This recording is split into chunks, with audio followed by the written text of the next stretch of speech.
एक बार हम छैडाला पढ़ रहे थे, एक बहुत बड़े विद्वान से, अष्टसहस्त्री पढ़ाने वाले विद्वान से हम छैडाला पढ़ रहे थे। तो हमारे संघ के जो माताजी लोग हैं वो कहती है कि अरे आप उनसे छैडाला क्यों पढ़ रहे हो, उनसे कोई और बड़ा ग्रंथ पढ़ो। बड़े ग्रंथ नहीं पढ़े हमने उनसे, अष्टभावर पढ़ा, रहणसार पढ़ा, इष्टोपदेश, समाधि तंत्र, समयसार, कलश, ये सारे ग्रंथ हमने उनसे पढ़े थे, उनके साथ स्वाध्याय किया था। तो उनको ये लग रहा था कि छैडाला क्यों पढ़ रहे हो। तो फिर हमने उत्तर दिया कि वो 94 वर्ष के विद्वान हैं, 94 उनकी एज है, और हम इस त्याग मार्ग पर हैं, तो हम उनके अनुभव चाहते हैं।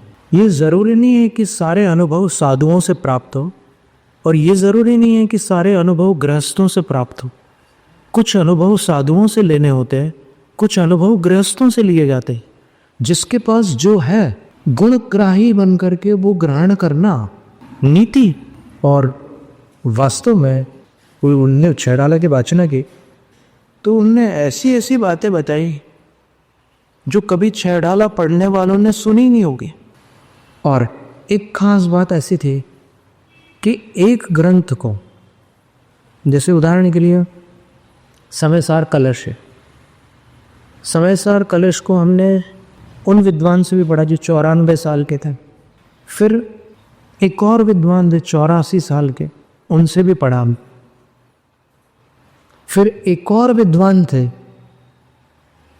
जो शायद 70-74 साल के रहे होंगे, उनसे भी पढ़ा। तो अब कोई सोच सकता है ये क्या अजीब सनक है, ये इनसे भी पढ़ रहे हैं, उनसे भी पढ़ रहे हैं, उनसे भी पढ़ रहे हैं। लेकिन तीनों बार पढ़ते समय कुछ तो कुछ नया सीखने मिला।